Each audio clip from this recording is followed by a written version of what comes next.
सर्वेभ्यो नमो नमः। आज फिर जयपाल शास्त्री संस्कृत चैनल में आप सभी विद्वानों का हार्दिक अभिनंदन है, स्वागत है। मैं आज जो एग्ज़ाम 2021 का संस्कृत लेवल 3 पीजीटी का हुआ था उसकी पुनरावृत्ति कराने जा रहा हूं, तो आप लोगों को इसका बहुत अच्छा लाभ मिलेगा।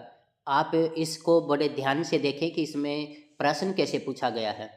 तो अचटेट में पिछले जो प्रश्न पत्र हैं उनका अध्ययन जरूर कर लें, उसमें से काफ़ी प्रश्न आपको मिलते जुलते मिलेंगे, इसलिए आपको इन प्रश्नों को करने में कोई कठिनाई नहीं होगी। तो आगे से और भी सभी वीडियो आपको उपलब्ध होती रहें, इसलिए आप हमारे इस जयपाल शास्त्री संस्कृत चैनल को सब्सक्राइब और लाइक ज़रूर कर लें, जिससे आने वाली वीडियो आप सभी को प्राप्त हो सके। तो आपके सामने है एग्ज़ाम 2021 संस्कृत लेवल 3 का प्रश्न पत्र।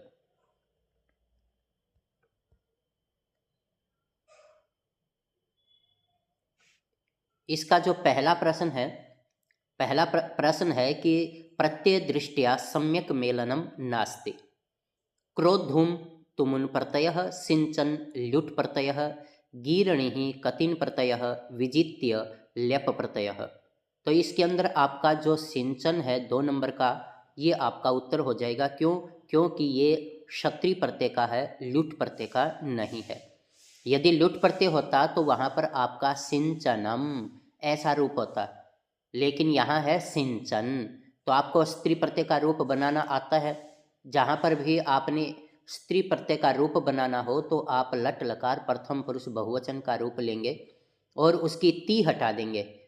जो रूप बचेगा वो आपका क्षत्रिय प्रत्यय का स्त्रीलिंग का रूप बचेगा, ना पुल्लिंग का रूप बचेगा। और स्त्रीलिंग में आप ई को बड़ा कर देंगे तो वो आपका स्त्री प्रत्यय होगा।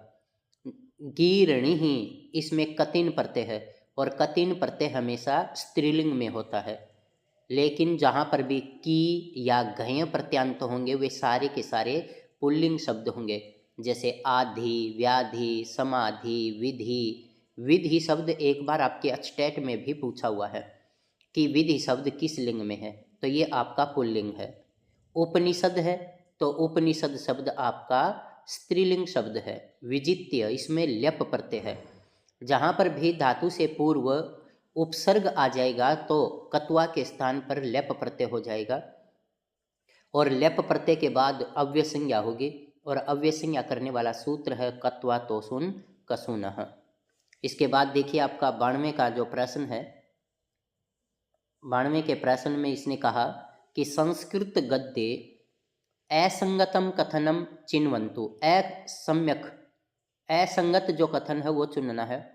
संस्कृत गद्य काव्य कवित्रयस्य प्रामुख्यम अस्ति सुबंधुः बाणभट्टः दंडी च। ये बिल्कुल सही है आपका कि 3 ये जो कवि हैं ये गद्य काव्य में प्रमुखता रखते हैं। वासवदत्ता नाम का है एक एव ग्रंथ है सुबंधु कृतत्वेन प्राप्यते, ये भी सही है। वासवदत्तायाः संपूर्ण कथानकं सुबंधोः मस्तिष्कस्य कल्पना अस्ति। बिल्कुल सही है ये, क्योंकि सुबंधु के मस्तिष्क की ही कल्पना है, किसी दूसरे के मस्तिष्क की कल्पना नहीं है। 4 नंबर का ऑप्शन देखिए, कादम्बर्याम निबद्धा कथा विष्णु शर्मणा रचितम पंचतंत्रात् ग्रहीता। ये आपका असंगत हो गया, क्योंकि इसकी जो कथा है वो तो पिशाची कथा से संबंधित है, तो वो अलग है। विष्णु शर्मा रचित पंचतंत्र से इसकी कथा नहीं ली गई है। प्रश्न नंबर 93 का देखिए, समास दृष्टिया सुमेलितम नास्ति। सूत्रधारः उपपद समास है, बिल्कुल सही है। महायशः बहुव्रीहि समास है। शाख पार्थिवः अव्ययीभावः और गो महिषम समाहार द्वंद्व। तो यो आपका जो 3 नंबर का है शाख पार्थिव, शाख प्रिय है, पार्थिव है वो आपका जो तत्पुरुष में आया था, और ये आपका कर्मधारय समास है, तो इसलिए ये अव्ययी भाव समास का उदाहरण नहीं है। सूत्रधार है उपपद समास हो जाएगा, महायशाह बहुव्रीहि समास हो जाएगा। ये आपके स्टेट में एक बार पहले भी आ चुका है। महायशा महत यशः यस्य सह महान यशः ऐसा नहीं होगा, महत् यशः यस्य सह, ये इसका विग्रह रहेगा। तो ये जो महायशः और महायशस्कम, ये दोनों के दोनों बहुव्रीहि समास के उदाहरण हैं। जो 94 का प्रश्न है वो देखिए, असंगतम चिन्वन्तु। असंगत जो है उसका चुनाव करना है आपने। तो असंगत में क्या आएगा? श्री, प्रथमा एक वचन। तो ये आप ध्यान दें कि जो श्री शब्द है इसके विसर्ग होते हैं, श्री ही, लेकिन इसमें विसर्ग नहीं दिए, तो इसलिए यह आपका क्या हो जाएगा? असंगत रूप हो जाएगा। वाचः षष्ठी एक वचन, वाक वाचौ वाचः, वाचम वाचौ वाचः, वाचा वाचे, वाचः वाचः, वाची, सप्तमी एक वचन में। तो यह जो वाचः शब्द है ये आपका षष्ठी एक वचन, ये बिल्कुल सही है। राज्ञी, ये सप्तमी एक वचन, बिल्कुल सही है। पयसा, तृतीया एक वचन है। तो इस तरह से जो श्री ही शब्द है इसके विसर्ग आएंगे। लक्ष्मी ही, इसके भी विसर्ग आएंगे।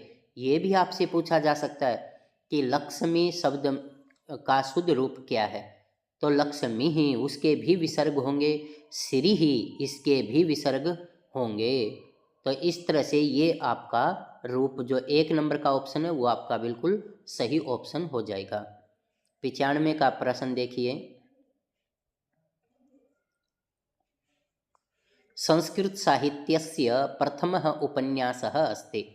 जो संस्कृत साहित्य का उपन्यास, प्रथम उपन्यास है वो आपका शिवराज विजय है। क्यों है? कादम्बरी को भी उपन्यास माना जाता है, लेकिन ये कथा विधा में भी आता है। तो इसलिए जो आपका कादम्बरी, वासवदत्ता, 10 कुमार चरितम और शिवराज विजयम, तो इनमें आपका जो शिवराज विजयम है ये आपका उपन्यास विधा का ग्रंथ है।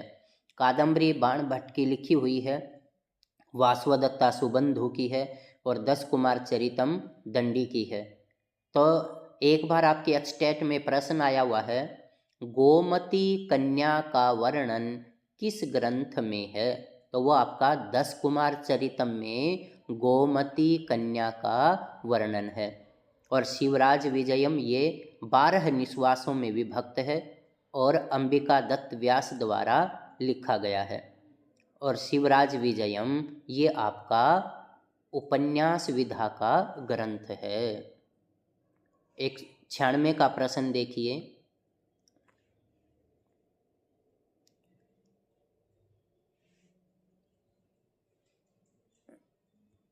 छियानवे का प्रश्न है, निदर्शना अलंकारः अस्ति यदि द्वयोः वाक्ययोः साम्यं परिकल्प्यते। द्वयोः समान वस्तुनोः साम्यं परिकल्प्यते। अभवन वस्तु संबंधे उपमानोपमेय भावस्य कल्पना क्रियते। ये आपके हर अचटेट में आया है निदर्शन अलंकार, चाहे ये आपका कोई उदाहरण दे करके पूछा हो या फिर इस तरह से लक्षण दे करके पूछा हो।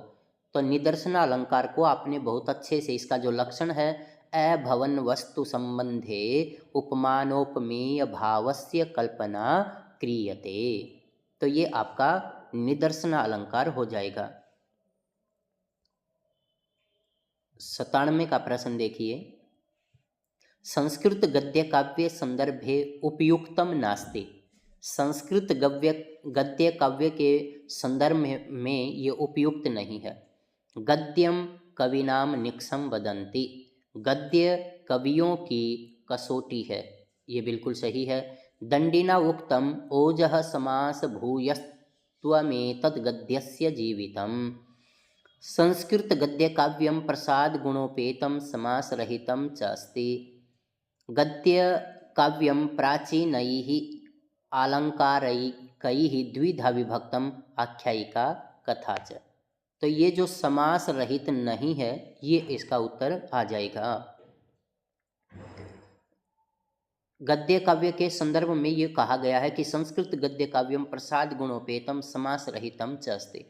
ये प्रसाद गुण से युक्त भी होता है और समास युक्त भी होता है। यदि समास नहीं होता तो कादम्बरी के इतने बड़े बड़े वाक्य नहीं हो पाते। तो इसलिए ये समास युक्त होता है। तो ये आपका जो 3 नंबर का ऑप्शन है ये बिल्कुल सही उत्तर है। 98 का जो प्रश्न है वो प्रश्न देखिए, अपादानादि विशेषैः अविवक्षितं कारकं किम संज्ञं स्यात्।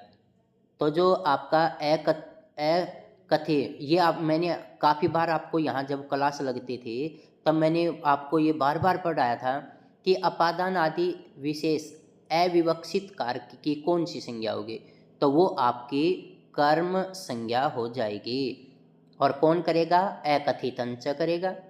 तो यहाँ पर अपादान आदि की अविवक्षित अर्थ में कारक की कौन सी संज्ञा होती है? वो कर्म संज्ञा होती है। और कौन करेगा? अकथितंच। तो करण संज्ञा करने वाला सूत्र कौन सा है? साधक तमम करणम। संप्रदान संज्ञा कौन करेगा?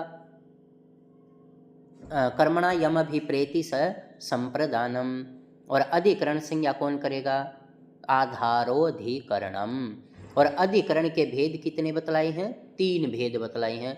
औपसेलेसिक, और इसी को आधेयात्मक भी कहते हैं।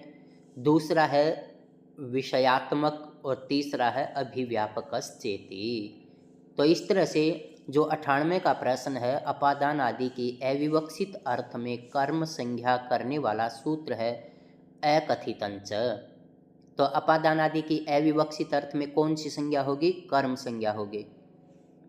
और कौन करेगा? अकथितंच करेगा। वने उपवसति वाक्यम कस्य उदाहरणमस्ति। तो ये जो वने उपवसति है ये किसका है? अभुक्त्यर्थस्य न, अर्थात अभुक्ति। जहाँ पर अभुक्त्यर्थ आ जाएगा अर्थात वन में उपवास करता है, तो इस तरह से ये आपका किसका हो जाएगा? अभुक्त्यर्थ का हो जाएगा। 100 का प्रश्न देखिए,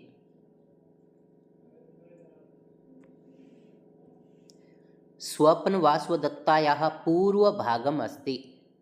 अपूर्व भाग क्या है? योगंधरायण प्रतिज्ञा योगंधरायणम। उत्तरामचरितम ये नहीं है, मध्यम व्यायोग ये नहीं है, अविमार्कम ये भी नहीं है। प्रतिज्ञा योगंधरायणम इसका ये पूर्व भाग है। 101 का प्रश्न है, कालिदासस्य कस्य नाटकस्य नायकः पुरूर्वा नायिका च उर्वशी। तो ये आपका विक्रमोर्वशीयम ये आ जाएगा। अभिज्ञान शाकुंतलम मालविकाग्निमित्रम एषु कोपि नास्ति। ये आपका जो सही उत्तर है वो है आपका 1 नंबर का विक्रमोर्वशीयम।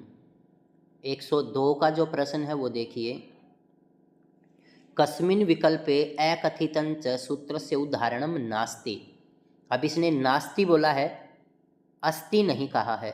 शतम जयति देवदत्तम, देवदत्त के 100 रुपयों को चुराता है। सुधा क्षीरनिधिम मथनाति, सुधाम क्षीरनिधिम मथनाति, अमृत के लिए क्षीरनिधि को मथता है। अधिसेते वैकुंठम हरिहि, और वह वैकुंठ हरि जो है वैकुंठ में रहते हैं। तो आपने क्या देखा था? अधिसिंस्थासाम कर्म। तो इसने उदाहरणम नास्ति पूछा है। क्यों? क्योंकि दुह आदि जो 16 द्विकर्मक धातुएं हैं वो इसमें देखिए, जी ये द्विकर्मक धातु है, मथनाति ये आपका द्विकर्मक धातु है, मथ धातु। और पृच्छ, प्रच्छ जो धातु है 4 नंबर का जो ऑप्शन है प्रच्छ, ये भी आपकी 16 द्विकर्मक धातु है। इसलिए ये आपके अकथितंच के उदाहरण हो गए। अपादान आदि की अविवक्षित अर्थ में कर्म संज्ञा करने वाला सूत्र कौन सा है? अकथितंच। तो शतम जयति देवदत्तम ये आपका अकथितंच का उदाहरण है। सुधाम क्षीर निधिम मथनाति ये आपका उदाहरण है। और अधिसेते वैकुंठम हरिहि ये अधिसिंस्थासाम का कर्म है, अधिसिंस्थासाम कर्म का उदाहरण है। और माणवकम पंथानम पृच्छति, और ब्रह्मचारी से रास्ते को पूछता है। तो ये आपके अकथितंच के हैं। और अधिसेते वैकुंठम हरिहि ये आपका अधिसिंस्थासाम कर्म का उदाहरण है। 103 का प्रश्न देखिए। महाकवि भास विषये असंगतं कथनम् अस्ति। स्वप्नवासवदत्तं महाकविना भासेन विरचितं विश्वप्रसिद्धं नाटकं वर्तते। प्रतिमान नाटकाभिषेकयोः मूलाधारः रामायणमस्ति। स्वप्नवासवदत्तं नाटकं पञ्चसु अंकेषु विभक्तं। भासेन स्वकाव्ये वैदर्भीरीत्या प्रसादगुणस्य च बहुलतया प्रयोगः कृतः। तो ये आपका जो 4 नंबर का है ये ऑप्शन सही हो जाएगा। भास के द्वारा अपने काव्य में वैदर्भी रीति और प्रसाद गुण की बहुलता का प्रयोग नहीं किया गया है। 104 का जो प्रश्न है वो देखिए। सताम ही संदेह पदेषु वस्तुषु प्रमाणमन्तःकरण प्रवृत्तयः ऐसा सूक्ति कुत्र आयाति। तो ये तो आपको प्रसिद्ध है ही, आपको याद है ही। ये आपकी अभिज्ञान शाकुंतलम की सूक्ति है। ऑप्शन 3 इसका सही उत्तर हो जाएगा। और जो मैंने अचटेट में आई हुई सूक्तियों की वीडियो बना करके डाल रखी है उसमें भी ये सूक्ति लिखी हुई है। तो इस तरह से जो जितनी भी ग्रंथों की सूक्तियों की जो वीडियो बनाकर डाल रखी हैं आप एक बार उनको ज़रूर सुन लें। और जिसने सब्सक्राइब नहीं किया है वो एक बार चैनल को सब्सक्राइब कर ले, जिससे आपको सारी की सारी वीडियो उपलब्ध हो सकें। तो मैंने वहाँ पर काफ़ी वीडियो ये जो आपकी सूक्तियाँ हैं उनके ऊपर बनाकर डाली हुई हैं, छंद अलंकार भी डाले हुए हैं। तो इस तरह से आप उन सभी वीडियो को देखेंगे तो आपको बहुत अच्छा लाभ मिलेगा। तो सताम ही संदेह पदेषु वस्तुषु प्रमाणमन्तःकरण प्रवृत्तयः, ये जो सूक्ति है ये आपके अभिज्ञान शाकुंतलम से ली गई है। 105 का जो प्रश्न है, तटः तटी तटम कस्य उदाहरणम वर्तते। तो ये आपका लिंग मात्र का उदाहरण है। प्रातिपदिकार्थ मात्र में आएगा ऊचैः नीचैः कृष्णः ज्ञानम। परिमाण मात्र का आएगा कि जो द्रोणो ब्रीहि। और वचन मात्र का आएगा एकः द्वौ बहवः। और मात्र शब्द का एक बार जो कॉलेज का स्क्रीनिंग था उसमें पूछा हुआ है कि यहाँ पर प्रातिपदिकार्थ लिंग परिमाण वचन मात्रे प्रथमा, ये प्रथमा विभक्ति करता है, लेकिन यहाँ मात्र शब्द का अर्थ क्या है। तो यहाँ मात्र शब्द का अर्थ है सामान्य। तो आपने ये ध्यान देना है कि मात्र शब्द का अर्थ क्या होता है, सामान्य होता है। तो तटः तटी तटम ये किसके उदाहरण हैं, लिंग मात्र के उदाहरण हैं। और ये इसका सूत्र कौन सा है, प्रातिपदिकार्थ लिंग परिमाण वचन मात्रे प्रथमा। ये आपके अचटेट में भी काफ़ी बार पूछा जा चुका है। और एक और सूत्र है जो प्रथमा विभक्ति करता है, वो कौन सा है, संबोधने च। और संबोधन का दूसरा नाम क्या है, संबुद्धि। तो संबुद्धि अर्थ में कौन सी विभक्ति होती है, प्रथमा। कौन करता है, संबोधने च। 106 का प्रश्न देखिए। शब्द दृष्टया उचितम मेलनम नास्ति। गोः षष्ठी एक वचन बिल्कुल सही है। गुरु गुरौ सप्तमी एक वचन बिल्कुल सही है। हरि हरोः ये आपका क्या हो जाएगा, उचित मेल नहीं है। क्यों, क्योंकि हरि का तो हरे है बनता है और इसने हरोः ऐसा रूप दे दिया। और महत शब्द का महती सप्तमी एक वचन में बनेगा। तो इस तरह से आप ध्यान दें कि शब्द रूप कैसे चलते हैं, अकारांत है, इकारांत है, उकारांत है। तो ये आप ध्यान दें। तो हरि जो शब्द है उसकी षष्ठी विभक्ति एक वचन रूप बनेगा हरे है।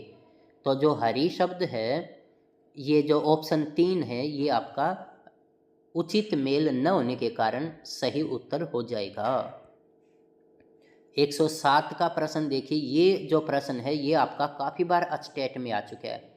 चेयम जेयम नेयम अचोयत। तो इसमें यत प्रत्यय है। जो ऑप्शन 1 है ये आपका बिल्कुल सही प्रश्न बन जाएगा।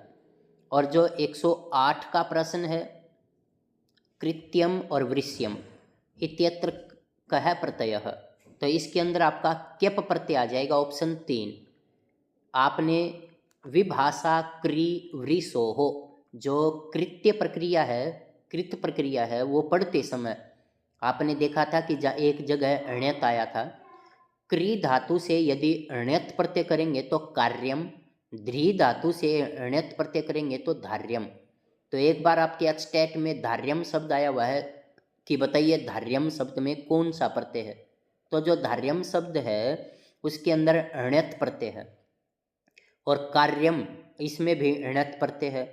तो जो कृत्यम और वृष्यम है इसके अंदर आपका क्यप प्रत्यय है, और सूत्र है विभाषा क्री वृषोहो। क्री धातु से जब आप क्यप प्रत्यय करेंगे तो यह बच जाएगा, क्री प्लस य। तो ये जो बीच में तय है ये कहाँ से आया, ये हर्स्वस्य पीतिकृति तुक सूत्र से तुक प्रत्यय कर दिया गया। और फिर यहाँ पर क्री धातु को सार्वधातुकार धातु कयोहो सूत्र से गुण की प्राप्ति हुई और गकंगी तीच से निषेध हो गया। तो इस तरह से स्वादि कार्य करने पर आपका कृत्यम रूप बन जाएगा। काफ़ी बार आपके एचटेट में एक प्रश्न आता है कि शिष्य शब्द में कौन सा प्रत्यय है। तो शिष्य शब्द के अंदर भी क्यप प्रत्यय है, और वृष्यम और कृत्यम इनमें भी क्यप प्रत्यय है। 109 का प्रश्न देखिए, ददानः शयानः इत्यत्र कः प्रत्ययः। तो इन दोनों के अंदर सानच प्रत्यय आ जाएगा। जो 2 नंबर का प्रश्न है, ऑप्शन है, ये आपका बिल्कुल सही ऑप्शन है। यहाँ पर इसमें ये क्या दे रखा है कि क्षत्रि, तो क्षत्रि और सानच इन दोनों की सत संज्ञा होती है, और सूत्र है तऊ सत। लेकिन यदि अलग अलग पूछ ले कि क्षत्रि प्रत्यय की कौन सी संज्ञा है, तो परस्मयी पद संज्ञा है, और सानच प्रत्यय की कौन सी संज्ञा है, आत्मनेपद संज्ञा है। कत्वतु प्रत्यय और कत इन दो प्रत्ययों की निष्ठा संज्ञा है, और निष्ठा संज्ञा करता है कत कत्वतु निष्ठा। और भावे सूत्र से घय प्रत्यय होता है, जैसे भावः पाकः, इस तरह से ये आपका रूप बन जाएगा। और आपका जो कानच प्रत्यय है उसकी सानच और कानच ये पूछ ले तो आपने आत्मनेपद संज्ञा बतलानी है। सानच और कानच की आत्मनेपद संज्ञा होती है। तरप और तमप की घ संज्ञा होती है, सूत्र है तरप तमपऊ घ। तो इस तरह से आप ध्यान रखें कि वह उसने कैसे प्रश्न पूछा है। 110 का प्रश्न देखिए, एषु व्याकरण दृष्टिया अशुद्धम अस्ति। व्याकरण की दृष्टि से ये अशुद्ध है। मह्यम रूप्यकाणि देहि, मुझे पैसे दो।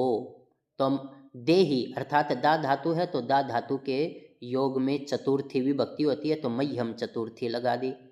कृष्ण है गोत्रात यादव अस्ति, कृष्ण गोत्र से यादव है। तो आपने वहाँ प्रकृत्यादिभ्य उपसंख्यानम पढ़ा था, प्रकृत्याचारुः गोत्रेण गार्ग्यः। तो जहाँ पर भी ये गोत्र आदि का वर्णन किया जाएगा तो उसमें तृतीय विभक्ति आएगी।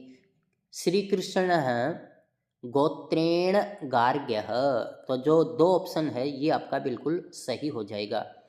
तो गोत्र शब्द में कौन सी विभक्ति आएगी, तृतीय विभक्ति आएगी। गोत्रेण यादवः अस्ति। सैनिकाः शत्रुभ्यः द्रुह्यन्ति, तो जहाँ पर भी क्रुद्ध द्रुह असूय ईर्ष्य धातुएं होंगी इनके योग में चतुर्थी विभक्ति हो जाती है।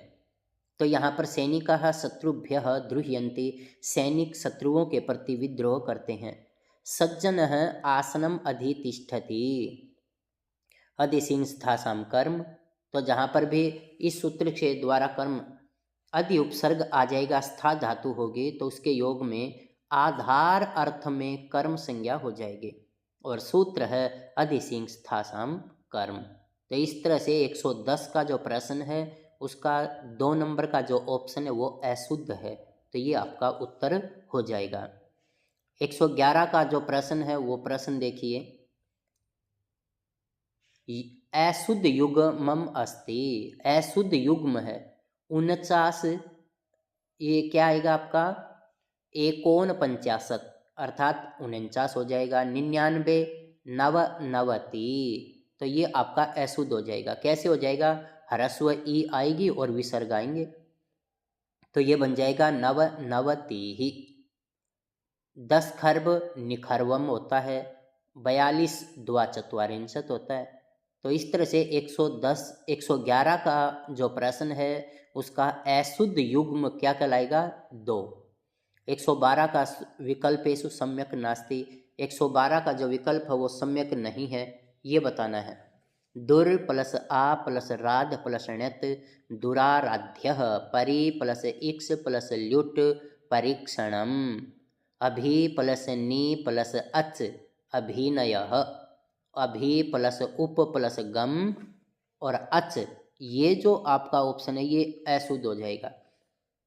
अब आप कहोगे कि अच का ए सही है, अभ्युपगम, यहाँ पर अप प्रत्यय होता है, अच प्रत्यय नहीं होता। अप कौन क्या प्रत्यय हो जाएगा? अप प्रत्यय हो जाएगा। 111 का 112 का जो सही ऑप्शन है वो है 4 नंबर का। क्या उत्तर आएगा इसका? 4 नंबर, अभि उपगम और अप प्रत्यय जो होता है उसके कारण अभ्युपगम है बन जाएगा, अच प्रत्यय नहीं होगा। तो इस तरह से आपका जो 112 का प्रश्न है उसका 4 नंबर ऑप्शन सही हो जाएगा। 113 का प्रश्न है, कर्कन्धुः शकन्धुः कुलटा इत्येतानि पदानि कस्य सूत्रस्य वार्तिकस्य वा उदाहरणानि सन्ति। तो जो कर्कन्धु है, कर्क प्लस अंधु, शक प्लस अंधुः, कुल प्लस अटा, अच्वन्त्यादि टी से आप इसकी टी संज्ञा करेंगे और सकंधुआदिषु पर रूपम वाच्यम, इसे पर रूप एक आदेश कर देंगे। तो जो आपका 113 का ऑप्शन 3 ये आपका बिल्कुल सही है। एंगी पर रूपम, प्रेजते और उपोसति इसके उदाहरण है। उपसर्गाद धृति धातु प्रार्छति इसका रूप होता है, प्र प्लस रिच्छति। और स्कंदवादिषु पर रूपम वाच्यम ये आपका करकंधुः, शकंधुः, कुलटा, सीमंतः, पतंजलिः, मनीषा, मार्तंडः, ये इस तरह के सारे उदाहरण आपके ये शकंदवादिषु पर रूपम वाच्यम के होंगे। और ओमांगोश्च, जहाँ पर ओम और आंग आ जाएगा तो ये पर रूप एक आदेश कर देगा, जैसे शिवायोम नमः और शिवे ही। एक बार आपके अस्टेट में ये प्रश्न आया हुआ है कि शिवे ही में सिद्धि विधायक सूत्र कौन सा है, तो इसका सिद्धि विधायक सूत्र है अंतादिवच्च। ध्यान दें, अंतादिवच्च शिवे ही शब्द रूप का सिद्धि विधायक सूत्र है। 114 का प्रश्न देखिए, वेणीसंहार नाटक संदर्भे अनुचितम कथनम अस्ति। वेणीसंहार नाटक के संदर्भ में ये अनुचित कथन है। भट्ट नारायणेन विरचित अस्मिन् नाटके 6 अंकाः सन्ति, सही है। एतत् नाटकम, ये जो प्रश्न है इसमें इसने ऑप्शन दे रखे हैं।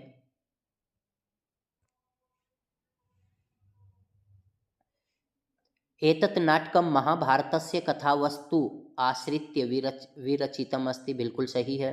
नाटकस्य मुख्य उद्देश्यं द्रौपद्याः अपमानस्य प्रतीकारत्वम् और राज्य प्राप्तिस्तु अवान्तर फलत्वम्। महाकवेः बाणभट्टस्य शैली वैदर्भीरीति समाश्रिता अस्ति। तो ये जो आपका ऑप्शन 4 महाकवेः बाणभट्ट नारायणस्य शैली वैदर्भीरीति समाश्रिता अस्ति। 115 का जो प्रश्न है वो प्रश्न देखिए, असंगतम चिन्वन्तु, असंगत क्या चुनाव करना है। दंडी विरचिताः 3 रचनाः सन्ति, 10 कुमारचरितं, काव्यादर्श, अवंती सुंदरी कथा चेति। संस्कृतस्य पद्यरचनाकारेषु सुबन्धुः लोकविश्रुतः अस्ति। बाणभट्ट की गद्य रचना विलसति गर्भचरितम कादम्बरी।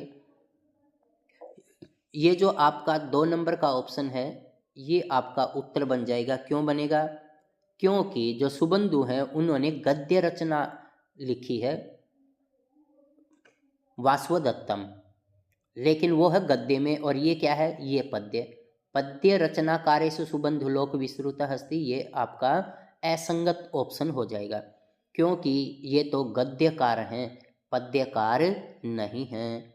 तो इस तरह से आपका जो 115 का प्रश्न है उसका 2 नंबर का ऑप्शन ठीक हो जाएगा। तो इस तरह से आप ध्यान दें कि कहीं पर देखो गद्य पद्य, तो कौन सा कवि गद्य में है कौन सा पद्य में है, ये ध्यान दें।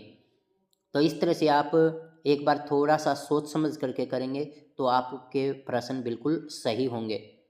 अचानक बिना सोचे समझे किसी भी ऑप्शन पर निशान न लगाएं, पहले आप अच्छी प्रकार से उसे सोचे समझे और उसके बाद आप अपना जो निर्णय है वो निर्णय लें। 116 का प्रश्न देखिए।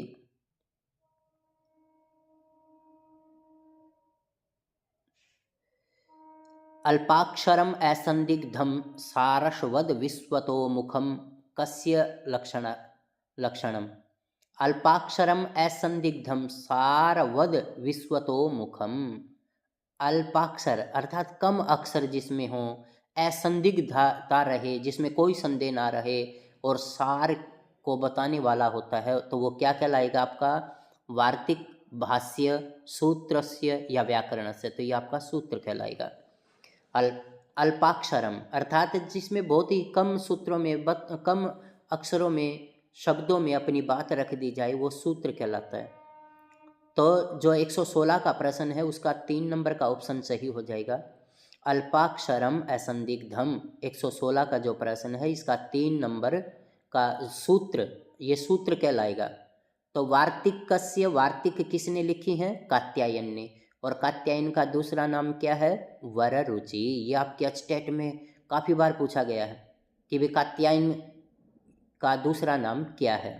भाष्य पतंजलि ने लिखा है, और पतंजलि को शेषनाग का अवतार भी कहा जाता है। इन्होंने जो महाभाष्य लिखा है उसमें 85 आन्निक हैं। सूत्रस्य जो सूत्र हैं वो अष्टाध्यायी में हैं, और अष्टाध्यायी पाणिनि द्वारा लिखित है, और पाणिनि की अष्टाध्यायी में 8 अध्याय 32 पाद और 3982 सूत्र माने जाते हैं। व्याकरण, ये आपके व्याकरण है, तो व्याकरण के अंदर तो आपका वी, आंग, क्री और लुट प्रत्यय लगाने के बाद षष्ठी विभक्ति लगा दी गई, तो आपका व्याकरणस्य। एक बार आपके पेपर में व्याकरण की व्युत्पत्ति पूछी हुई है, तो वी, आंग, क्री और लुट ऐसा आएगा। 117 का प्रश्न है, कारक सूत्रम तथा तस्य उदाहरण दृष्टिया असंगतम विकल्पम चिन्वन्तु। अपवर्गे तृतीया क्रोसेन अधीता पाणिनीय शिक्षा, ये आपका बिल्कुल सही है। हेतौ पुण्येन दृष्टः हरिः, सही है। इत्थम भूतलक्षणे जटाभिस्ताप्सः स्पृहे रिप्सितः, तो यहाँ आपका आ गया भक्ताय धारयति मोक्षः। तो ये उदाहरण असंगत हो गया। क्यों हो गया, क्योंकि स्पृह धातु के योग में चतुर्थी विभक्ति तो आती है लेकिन अण्यंत क्रिया का प्रयोग नहीं होता, जैसे पुष्पेभ्यो याति। लेकिन यहाँ भक्ताय धारयति मोक्षः, ये तो धारे रुत्तमर्णः सूत्र का उदाहरण है। तो जहाँ उत्तमर्ण क्या होगा, ऋण देने वाला, और अधमर्ण क्या होगा, ऋण लेने वाला। तो यहाँ जो हरि है या विष्णु है वो भक्त के लिए मोक्ष धारण करवाता है। तो ये आपका धारे रुत्तमर्ण का उदाहरण है, इसलिए ये असंगत हो गया। तो 117 का ऑप्शन 4 बिल्कुल सही है। 118 का प्रश्न देखिए, गव्यम नाव्यम पदयोः सिद्धि केन सूत्रेण भवति। अर्थात यादि प्रत्यय परे रहते ओ को अव, औ को आव करने वाला सूत्र है वान्तोयी प्रत्यय। एचोय वायावह, ये आपका एच 4 है, ए ओ ऐ औ, इनको अय अव आय आव करता है। हर ये नायकः गायकः, एक बार आपके हिंदी में गायकः का संधि विच्छेद पूछा हुआ है, तो गई प्लस अकह, यणः प्रतिषेधोवाच्यः, ये आपका शुद्ध्युपास्य मध्वरी धात्रंसः लाकृति ही, ये जो उदाहरण हैं इनमें यदि पद अंत में यण आ जाए य व र ल तो उनका लोप नहीं होगा, ये निषेध करने वाला सूत्र है। अलो अंत्यस्य अर्थात इस सूत्र की सहायता से संयोगान्तस्य लोपः मध्वरी आदि में अंतिम जो यह है उसका लोप की प्राप्ति होती है, लेकिन यणः प्रतिषेधोवाच्य ही निषेध कर देता है। तो ये जो आपका गव्यम और नाव्यम है ये वान्तोई प्रत्यय के उदाहरण हैं। तो 118 का जो उत्तर है वो है आपका ऑप्शन 4 वान्तोई प्रत्यय। 119 का प्रश्न देखिए, पंचतंत्रम संदर्भे समुचितम कथनम नास्ति। जो पंचतंत्र है उसके विषय में ये समुचित कथन नहीं है। नीति कथा साहित्यस्य काव्यमस्ति, अस्य रचनाकारः विष्णु शर्मा वर्तते। पंचतंत्रे पूर्वं 12 भागाः आसन्, मित्रहानि मित्र रहस्य परीक्षित कारकम अस्य भागाः सन्ति। यह आपका अशुद्ध हो गया। मैंने जब आपको 9वीं कक्षा की जो पाठ्यक्रम आधारित वीडियो बनाकर उपलब्ध कराई थी तो उसमें मैंने पंचतंत्र के जो 5 तंत्र हैं उनका क्रम से वर्णन किया है। एक बार आप 9वीं कक्षा की बनी हुई वीडियो जो है उसको जरूर सुन लें, जिसमें 5 तंत्र हैं, मित्र लाभ, मित्र संप्राप्ति ही, काकोलुकीयम, लब्ध प्रणासः और अपरीक्षित कारकम। तो लेकिन इसमें ये पूरे के पूरे नहीं गिनाए, इसलिए ये आपका ऑप्शन जो है समुचित कथन नहीं है। तो 119 का 4 का ऑप्शन आपका उत्तर हो जाएगा। 120 का जो प्रश्न है वो देखिए, अपाय अर्थे संज्ञा भवति। हमने कारक पढ़ते समय देखा था कि जहाँ पर भी अपाय हो जाएगा तो उसकी अपादान संज्ञा हो जाएगी। ध्रुवम अपाय अपादानम और अपादाने पंचमी। ध्रुवम अपाय अर्थात कोई स्थिर वस्तु है और उससे यदि किसी के अलग होने की स्थिति पाई जाए तो वहाँ पर अपादान संज्ञा होगी। तो अपाय का अर्थ क्या है? अलग होना। ये आपके एक्सटेट में प्रश्न पूछा हुआ है कि अपाय का क्या अर्थ है? अलग होना। और अपाय अर्थ में संज्ञा विधीयते, संज्ञा कौन सी होती है? अपादान संज्ञा। करण संज्ञा कौन करता है? साधकतमम करणम। संप्रदान संज्ञा कौन करता है? कर्मणा यम अभिप्रेति सोपि संप्रदानम। और अधिकरण संज्ञा आधारोधिकरणम। और अपाय की कौन सी होगी? अपादान संज्ञा। तो ये 120 का जो ऑप्शन 4 है ये आपका बिल्कुल सही है। 121 का प्रश्न देखिए, ये काफ़ी बार परीक्षाओं में पूछा गया है, आरटेट या राजस्थान की या DSSV, उसमें ये प्रश्न मैंने काफ़ी बार देखा है। चंद्रमस इत्यस्य शब्दस्य प्रथमा विभक्ति एकवचने किम रूपम स्यात्। तो जो आपका चंद्रमस शब्द है इसकी प्रथमा विभक्ति एकवचन रूप क्या बनेगा? चंद्रमाः। 2 ऑप्शन 2 बिल्कुल सही है।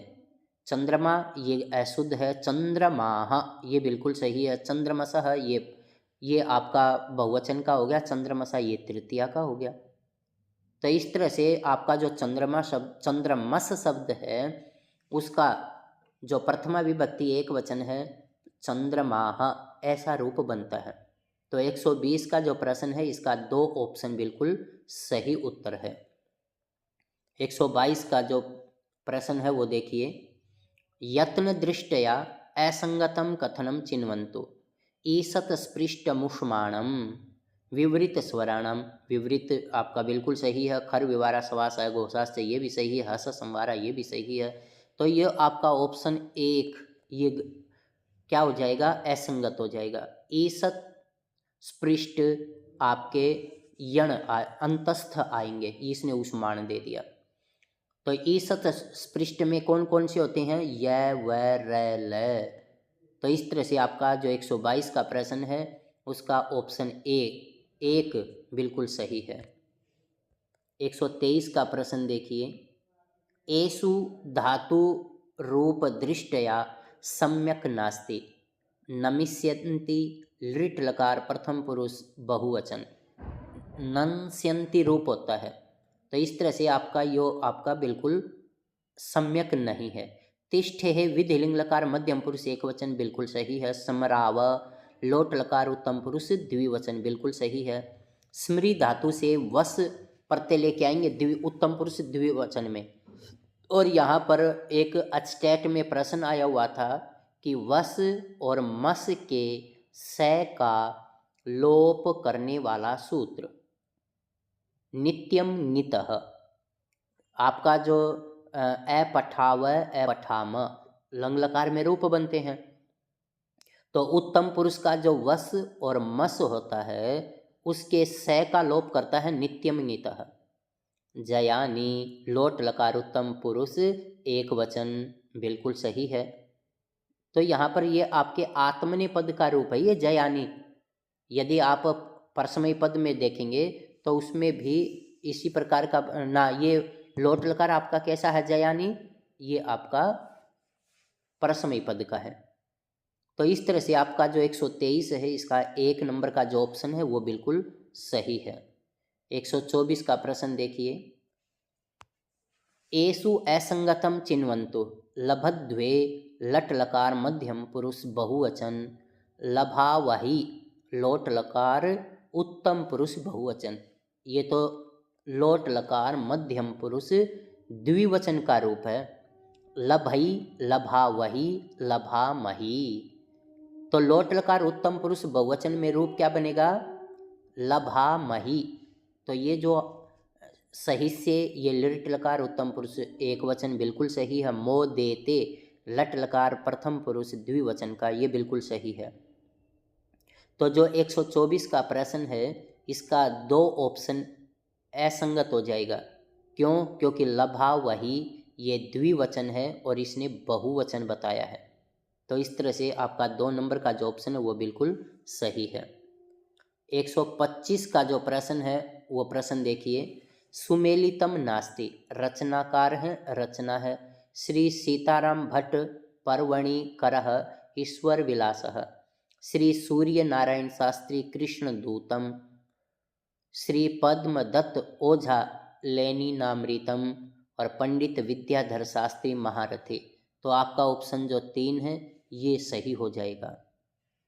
126 का प्रश्न देखिए। प्रत्यय दृष्टया असंगतम कथनम चिन्वन्तु।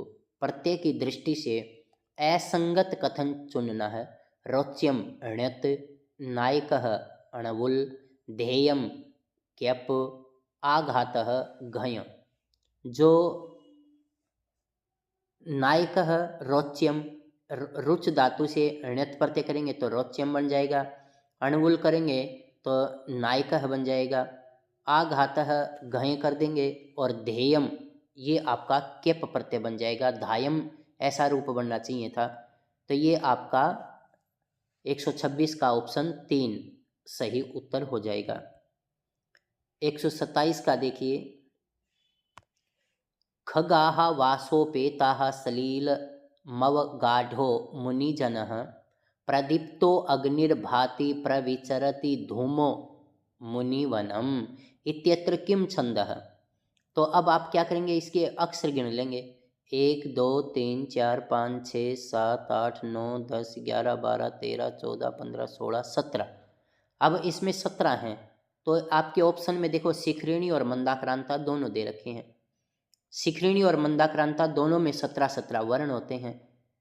अब मैंने कहा था कि जो 16 और 17 जहाँ पर भी आखिरी जो वर्ण है, जैसे मुनि जन, जय पे आ गया एस आई और न पे आ गया एस, तो ये आपका शिखरिणी छंद कहलाएगा। तो यहाँ आपका ऑप्शन नंबर 1 ये बिल्कुल सही है। अब यहाँ शिखरिणी री छोटी है, अणी बड़ी है, तो ये देखिए आपका यो तो आपका ह्रस्व हो गया, ये आपका दीर्घ हो गया। और मंदाक्रांता में क्या होगा, दोनों के दोनों एस आएंगे। तो मुनि जन, जन की जगह जान ऐसा कुछ होता तो दोनों एस के निशान आ जाते, तो ये फिर आपका मंदाक्रांता बन जाता। लेकिन अब मुनि जन, जय में आई आ गया, नह पे एस आ गया, तो ये आपका शिखरिणी छंद हो गया। तो 127 का जो ऑप्शन है, 127 का जो सही उत्तर है वो आपका क्या उत्तर है? वो आपका उत्तर है शिखरिणी। रूपक अलंकारे प्रमुखता अस्ति। रूपक अलंकार में क्या प्रमुखता है? प्रस्तुता प्रस्तुतयोः साम्यम, उपमानोपमेयोः अभेदः। तो जहाँ पर में उपमेय, उपमान और उपमेय में अभेदारोप हो जाए वो आपका रूपक अलंकार कहलाएगा। 129 का जो प्रश्न है वो प्रश्न देखिए।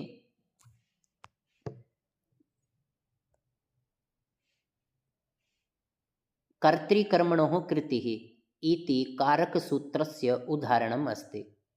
ये प्रश्न आपका काफ़ी बार पूछा गया है, कई परीक्षाओं में भी आया है और अचटेट के भी 2-3 प्रश्न पत्र जो मैंने पहले आपको बना करके वीडियो उपलब्ध करवाई हैं, जैसे 2019 या 20 वाला, उसमें भी ये प्रश्न आया हुआ है। जैसे कर्तृकर्मणोः कृतिः, इसका उदाहरण आ जाएगा जगतः कर्ता कृष्णः।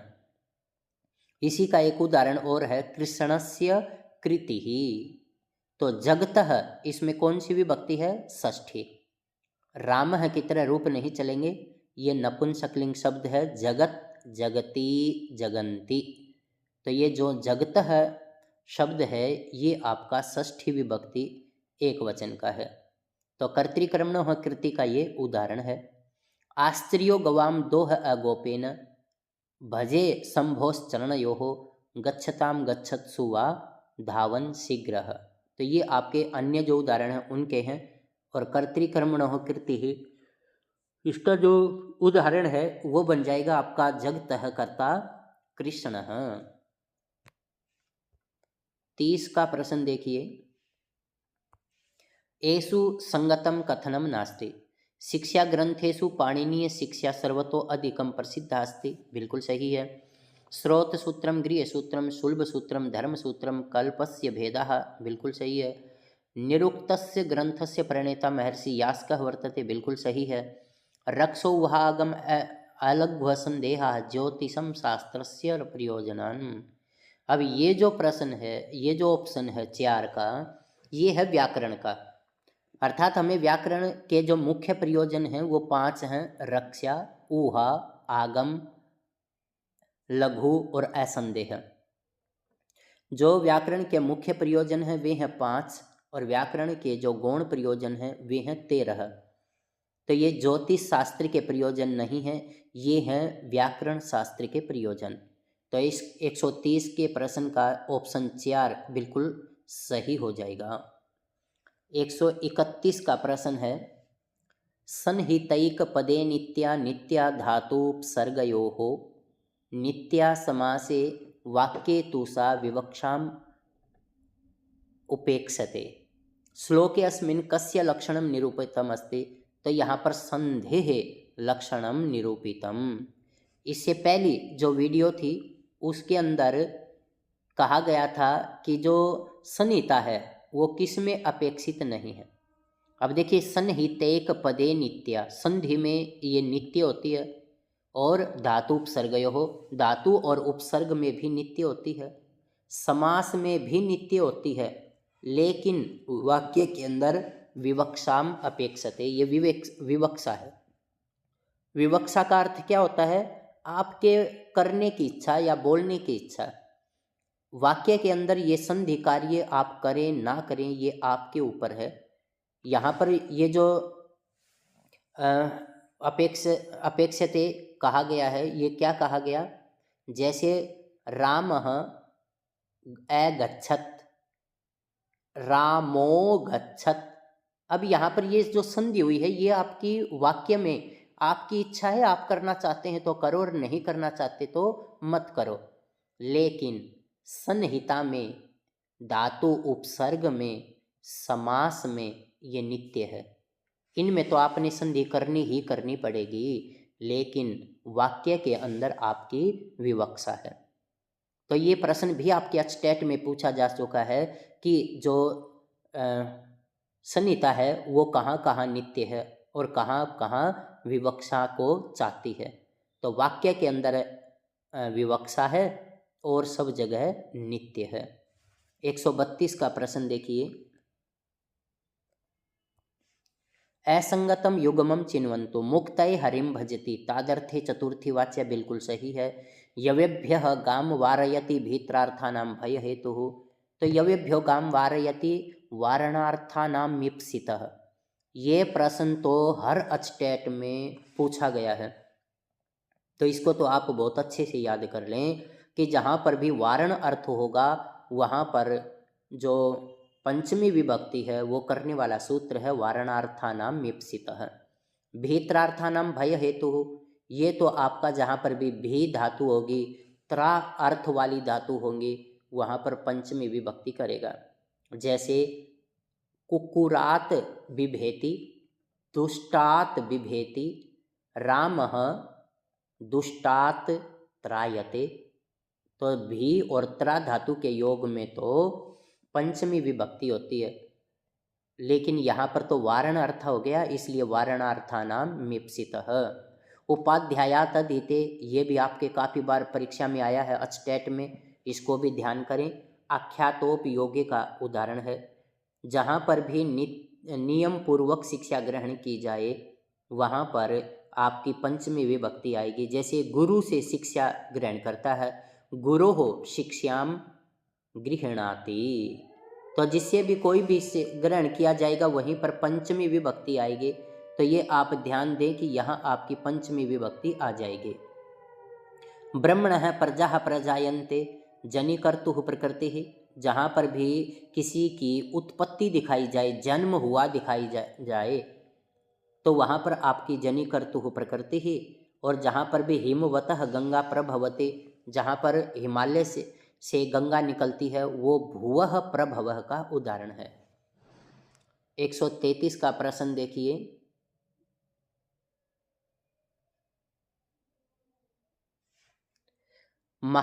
इसमें असंगत कथन चुनना है।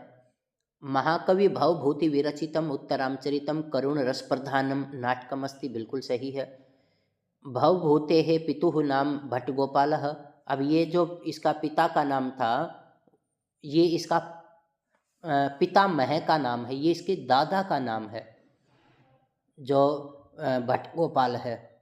इनकी माता का नाम जतुकर्णी था। श्रीकंठ जो है इनके पिता का नाम था। तो इस तरह से ये जो भट्टगोपाल है ये इनके दादा का नाम था, ये इनके पिता का नाम नहीं था, तो ये असंगत हो गया। भवभूते है वास्तविकम नाम श्रीकंठः आसीत्, भवभूति अस्य उपाधि आसीत्। भवभूति का जो वास्तविक नाम है वो श्रीकंठ था और भवभूति तो इनकी उपाधि थी। उत्तरामचरिते रामस्य जीवनस्य उत्तरार्धस्य कथा निबद्धा वर्तते, ये बिल्कुल सही है। तो 133 का जो प्रश्न है उसका 2 नंबर का जो ऑप्शन है वो बिल्कुल सही है, असंगत है। 134 का प्रश्न देखिए, मुद्रा राक्षस नाटक विषये असंगतम कथनम चिन्वन्तु। नाटकम इदम महाकविना विशाखदत्तेन विरचितम अस्ति, बिल्कुल सही है। सप्तसु अंकेषु विभक्तम इदम नाटकम राजनीति प्रधानम कूटनीति समाविष्टम च अस्ति, बिल्कुल सही है। अस्मिन् स्त्रीपात्राणां पूर्णतया अभावः वर्तते, अतएव श्रृंगार रसस्य अभिव्यंजना कुत्रापि न दृश्यते। ये जो ऑप्शन है ये आपका बिल्कुल सही ऑप्शन है, इसमें स्त्री पात्र का अभाव है। और विशाखदत्तेन अस्मिन् नाटके धीर प्रशांतः क्षत्रियः चंद्रगुप्तः नायक रूपेण स्वीकृतः। तो यहाँ पर आपका जो 134 का प्रश्न है उसका 3 नंबर ऑप्शन, अर्थात मुद्रा राक्षस के अंदर एक तो विदूषक का भाव है, दूसरा स्त्री प्रत्यय का जो स्त्री पात्र है उसका भाव है। 135 का जो प्रश्न है वो देखिए, अभिज्ञान शाकुंतल नाटक विषय सम्यक्तया विचारम कृत्वा असंबद्धम कथनम चिन्वन्तु। तो यहाँ पर आपने असंबद्ध जो है वो उत्तर चुनना है। तो ये उत्तर क्या आएगा वो देखिए, रचनाक्रम दृष्ट्या अभिज्ञान शाकुंतलम कालिदास विरचितम तृतीयम नाटकम अस्ति। अभिज्ञान शाकुंतलम न तो ऐतिहासिकम न चापि वैदिकम अपितु महाभारतीयम। इदम नाटकम सप्तसु अंकेषु विभक्तम अस्ति। महाभारतस्य आदि पर्व 74 अध्यायतः 88 अध्याय पर्यंतम वर्णितम। ये आपका ऑप्शन अशुद्ध हो जाएगा। असंबद्ध हो जाएगा। क्यों? क्योंकि 74 अध्याय तक 88 अध्याय पर्यंत वर्णित है और इसने दे दिया 78। तो इस तरह से आपका जो 135 का ऑप्शन 4 ये असंबद्ध कथन हो जाएगा। 135 का जो प्रश्न है वो देखिए, 136 का, कस्य समस्त पदस्य विग्रह सम्यक नास्ति, अक्षसौंडः अक्षेषु सौंडः, गोसुखम गोभ्यः सुखम, कृष्णश्रितः कृष्णं श्रितः, सुखापेतः सुखेन पे अपेतः। तो ये आपका पंचमी में आ जाएगा सुखात अपेतः अर्थात सुख से रहित। तो 136 का जो ऑप्शन है 4 ये आपका बिल्कुल सही है। 137 का प्रश्न देखिए, अव्यय भाव समासस्य उदाहरणम नास्ति, अनुविष्णु पंचगंगम उत्तमाह और ससखी। तो ये जो आपका 3 नंबर का ऑप्शन है ये आपका अव्यय भाव समास का उदाहरण नहीं है। अनुविष्णु विष्णोः पश्चात्, पंचगंगम पंचानां गंगानां समाहारः, द्वियमुनम द्वयोः यमुनयोः समाहारः, ये नदीभिश्च सूत्र के उदाहरण हैं। और ससखी सख्या सदृशः, तो ये आपके अव्यय भाव समास के हैं। और उत्तमाह ये आपका अव्यय भाव समास का उदाहरण नहीं है। 138 का प्रश्न देखिए, भट्ट मथुरानाथ शास्त्री प्रणीत उपन्यासः वर्तते, जीवनस्य पृष्ठद्वयम् है। तो आपने भट्ट मथुरानाथ शास्त्री जी और जो पद्म शास्त्री जी हैं, इस तरह से ये 5 या 6 कवि हैं जो स्टेट के सिलेबस में रखे हुए हैं।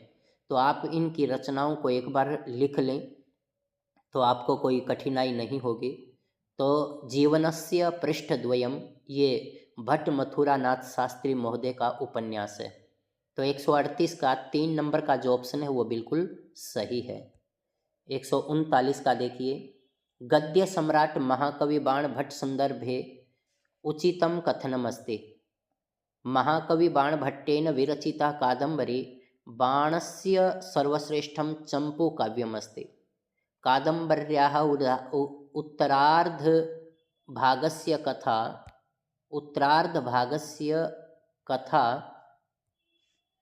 भूषणभट्टेन पूरिता, बाणः प्रायशः स्वरचनासु पाञ्चालीरीतेः विभावनां प्रस्तौति, लब्धापि दुःखेन पाल्यते न परिचयं रक्षति इति पंक्ति सुखनाशोपदेशे आयाति, ये बिल्कुल सही है। ये जो ऑप्शन नंबर 1 ये चंपू काव्य नहीं है बल्कि ये एक कथा काव्य है। तो इस तरह से आपका जो 139 का ऑप्शन 1 ये आपका सही ऑप्शन है। तो ये ध्यान दें, आपने ये एक बार देखना है कि कौन सा ग्रंथ किस विधा में आता है। जैसे आपका भी नाटक में आता है, प्रकरण में आता है, कथा में आता है, उपन्यास में आता है। जैसे पीछे एक प्रश्न आया था कि शिवराज विजय किस विधा का है, उपन्यास विधा का है। कादम्बरी ये कथा मानी जाती है, कथा विधा जो है वो है। तो इस तरह से आपका जो 139 का ऑप्शन 1 ये बिल्कुल सही ऑप्शन हो जाएगा। 140 है उसका प्रश्न देखिए, पश्योद उग्र प्लुतत्वाद वीयति बहुत्तरम स्तोकमुरव्यां प्रयाति इत्यत्र किम छंदः। अब आपने इसके अक्षर गिन लेने हैं, 1 2 3 4 5 6 7 8 9 10 11 12 13 14 15 16 17 18 19 20 21। तो ये आपका सर्ग धरा का उदाहरण हो जाएगा। तो 3 नंबर का जो ऑप्शन है ये आपका बिल्कुल सही ऑप्शन है। अब इसमें 21 मात्राएं हैं, मंदाक्रांता में 17, शिखरिणी में भी 17 और शार्दुल विक्रीडितम में 19 मात्राएं होती हैं। तो जो 21 मात्राएं होती हैं वो किस में होती हैं, सर्गधरा में। तो 140 का 3 ऑप्शन बिल्कुल सही है। 141 का प्रश्न देखिए, वाच्य परिवर्तन दृष्टिया सम्यक नास्ति, त्वम माम कथयसि। हमने जब अनुवाद पढ़ा था क्लास में तो ये इस प्रकार का एक अनुवाद आपने इसका नियम भी देखा था, तो आप ध्यान से देखें। त्वम माम कथयसि, त्वम के जगह हमने तृतीय विभक्ति करनी है त्वया, माम दूसरी है, इसको पहली करनी है अहम। और अब ये उत्तम पुरुष एक वचन हो गया, तो क्रिया भी उत्तम पुरुष एक वचन की आ जाएगी, तो यह आ जाएगा कथे। ये बिल्कुल सही है। सह त्वाम पश्यति, सह की जगह तृतीय विभक्ति तेन और त्वम की जगह पहली विभक्ति त्वम। तो इस तरह से आपका जो ये ऑप्शन 2 है, ये आपका वाच्य परिवर्तन की दृष्टि से सम्यक नहीं है। त्वम दृश्य से, त्वाम दृश्य से ऐसा कभी नहीं होता।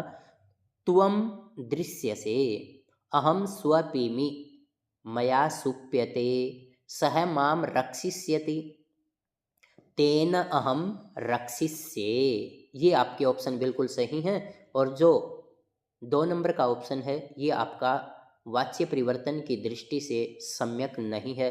तो 141 का 2 नंबर का ऑप्शन सही हो जाएगा। 142 का देखिए, तालवादे स्थानम अभ्यंतर प्रयत्नश्चेति द्वयम यस्य येन तुल्यम तन्मिथः स्वर्ण संज्ञः किम स्यात्। तो क्या होगा वो, तालु आदि स्थान आभ्यंतर प्रयत्न जिनके समान होंगे वे आपस में स्वर्ण संज्ञक कहलाएंगे। तो इस तरह से 142 का एक ऑप्शन बिल्कुल सही है। 143 का प्रश्न देखिए, शिवो वंद्य इत्यत्र संधि अस्ति। तो ये आपका किसका उदाहरण है, पूर्व रूप का। तो यहाँ पर आपका जो है पूर्व रूप हो जाएगा। और पूर्व रूप करने वाला सूत्र कौन सा है, एंगः पदान्तादति। तो यहाँ पर शिववंद्य इत्यत्र संधि अस्ति। ये सॉरी, आपका ये जो शिववंद्य है ये वैसे विसर्ग संधि में आएगा। किसका उदाहरण है ये, विसर्ग संधि का उदाहरण है। जो 143 का प्रश्न है शिवो वंद्य, ये यदि किस सूत्र का उदाहरण है तो एंगः पदान्तादति का बतलाएंगे। और यदि संधि पूछ ली जाए कि ये किस संधि में है, तो हमने ये विसर्ग संधि में सिद्ध किए थे। शिवो अर्च्यः, शिवो वंद्यः, अहरः अहर्गणः, पुनः रमते, हरि रम्यः, शंभुराजते, मनोरथः, ये सारे के देवाईह, ये सारे के सारे आपके विसर्ग संधि के उदाहरण हैं। लेकिन शिवो अर्च्यः ये किस सूत्र का उदाहरण है, अतोरोर पलुताद पलुते का है। शिवो वंद्यः एंगः पदान्तादति का है, विसर्ग संधि के हैं ये सारे वैसे। अहरः अहर्गणः रोसूपी के उदाहरण है। पुनारमते हरि रम्यः, शंभुराजते ड्रैलोपे पूर्वस्य दीर्घवणः और रोरी के उदाहरण हैं। मनोरथः विप्रतिषेधे परम कार्यम, और फिर आपके शिव वंद्य वाले सारे के सारे सूत्र लग जाएंगे। देवाई है भो भगो अघो यो असी के उदाहरण हैं। तो इस तरह से ये आपके उदाहरण आपने देखे हैं। एक अचटेट में प्रश्न आया हुआ है कि नय को रै करने वाला सूत्र कौन सा है, तो वो है रोसूपी। रोसूपी क्या करता है, नय को रै, अह रह अहर गणः, ये इसके उदाहरण हैं। 144 का प्रश्न देखिए, मृच्छकटिकम नाटकम विषये असंगतम कथनम वर्तते, एतत् महाकवि शूद्रक विरचितम वर्तते, बिल्कुल सही है। एतत् एकम प्रकरणम वर्तते, सही है। अस्मिन् 10 अंकाः, बिल्कुल सही है। वसंत सेना धारानगर्य हवेश्या, धारानगरी की नहीं थी, वहाँ पर जो शूद्रक की नगरी थी उस नगरी की रहने वाली थी, तो धारानगरी की नहीं थी। तो इस तरह से आपका ये जो 144 है, इसका जो सही ऑप्शन है वो आपका क्या आएगा, 4 नंबर आ जाएगा। 145 का देखिए, वैदिक साहित्य संदर्भे अनुचितम कथनम अस्ति। वैदिक साहित्यस्य अंतर्गते संहिता, ब्राह्मण, आरण्यक, उपनिषद इत्यादीनि साहित्यानि सन्ति। श्रुति स्मृत्योः विरोधे सति श्रुति एव गरीयसी।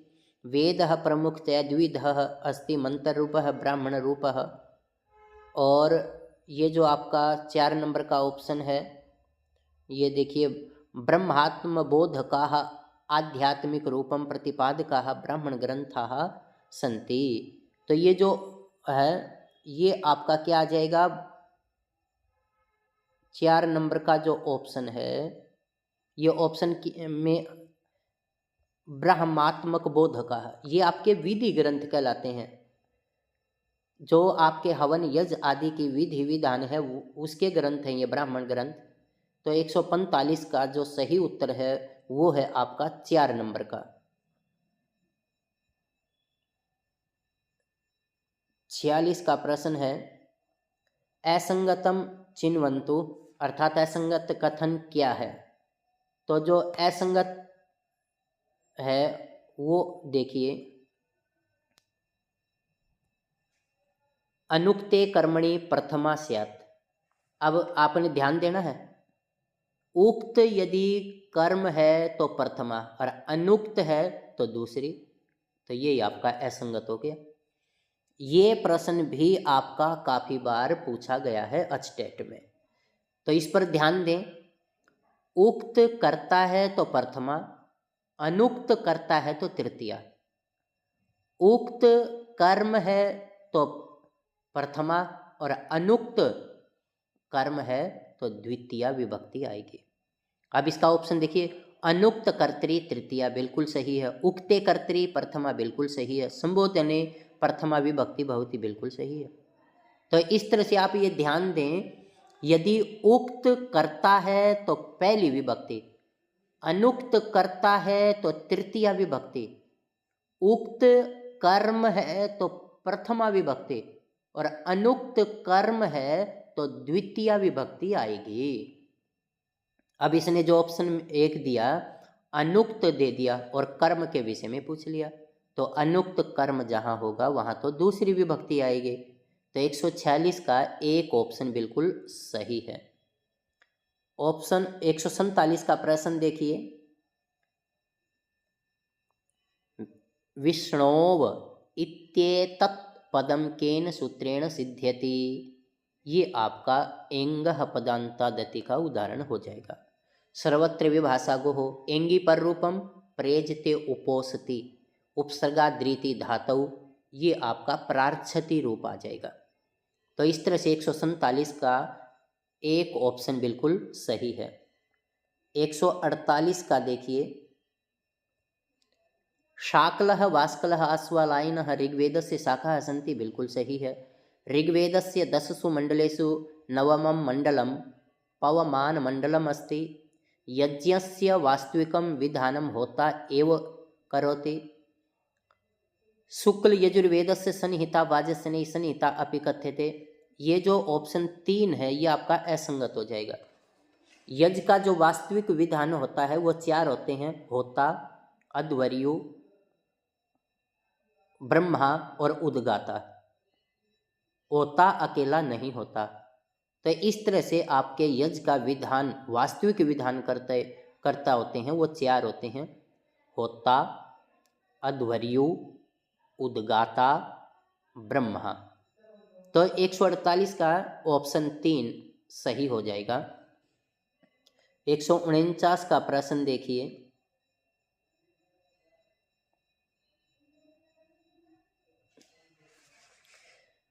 असंगतम कथनम अस्ति, असंगत कथन चुनना है। लोक विश्रुतो नारायण पंडितः हितोपदेशस्य रचनाकारः अस्ति, बिल्कुल सही है। हितोपदेशस्य आधार ग्रंथ महाभारतम अस्ति। हितोपदेशः 4 भागेषु विभक्तम अस्ति। मित्रलाभ सुहृद भेद विग्रह संधि, बिल्कुल सही है। हितोपदेशः नीति कथा ग्रंथ अस्ति, बिल्कुल सही है। तो 149 का जो ऑप्शन 2 है ये आपका असंगत हो जाएगा, अर्थात ये तो नीति साहित्य से आधारित है, महाभारत पर आधारित नहीं है। 150 का जो प्रश्न है वो प्रश्न देखिए, महासत्वो अति गंभीरः क्षमावान अविकथनः कस्य लक्षणं वर्तते। अर्थात ये जो आपका नायक है, इसमें नायक के विषय में पूछा कि ये बताइए कि ये किस नायक का लक्षण है। महासत्व गुण से युक्त, अति गंभीर, क्षमावान और अविकथन, कभी भी विचलित न होने वाला, ये किसके लक्षण हैं? तो ये आपके धीरोदात्त नायक के लक्षण हो जाएंगे। जो नायक हैं वो 4 प्रकार का है: धीरोदात्त, धीर ललित, धीर प्रशांत, धीरोद्धत। अब आपसे ये भी प्रश्न पूछा जा सकता है कि ये नायक किस विधा का है।